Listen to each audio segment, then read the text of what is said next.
कळंब तालुक्यातील 8 जिल्हा परिषद गट आणि 16 पंचायत समिती गणांसाठी होत असलेल्या निवडणुकीची प्रक्रिया आता अंतिम टप्प्यात आली आहे. 20 जानेवारीपर्यंत तालुक्यात मोठ्या संख्येने उमेदवारी अर्ज दाखल झाले असून आज 21 जानेवारी हा अर्ज भरण्याचा शेवटचा दिवस असल्याने आज मोठी गर्दी होण्याची शक्यता आहे.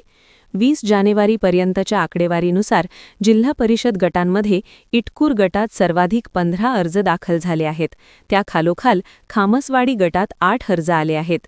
इतर गटांची स्थिती पुढीलप्रमाणे: मंगरूळ 5, डिकसळ 5, नायगाव 5, शिराढोण 4, मोहा 3, येरमाळा 3.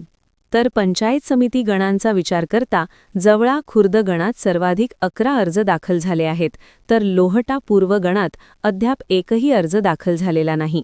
खामसवाडी 7, मंगरूळ 6, नायगाव 5, इटकूर 4, डिकसळ 4, गौर 4, शिराढोण 3, रांजणी 3, येरमाळा 3, मस्सा ख 2, हासेगाव के 2, देवळाली 2, चोराखळी 2, मोहा 1, लोहटा पूर्व 0.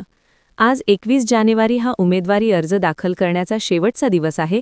राजकीय पक्षांचे अधिकृत उमेदवार आणि अपक्ष उमेदवार आज मोठ्या संख्येने अर्ज भरण्याची शक्यता आहे. अनेक मातब्बर उमेदवारांनी शेवटच्या दिवसाचा मुहूर्त साधल्याने कळंब उपविभागीय कार्यालयाबाहेर समर्थकांची मोठी गर्दी पाहायला मिळणार आहे. आज दुपारपर्यंत अर्जांची ही संख्या दुपटीने वाढण्याची शक्यता राजकीय वर्तुळात वर्तवण्यात येत आहे. अर्ज भरण्याची प्रक्रिया संपल्यानंतर खऱ्या अर्थाने निवडणुकीचे चित्र स्पष्ट होईल. Bureau report, MD live Marathi, Kalamb.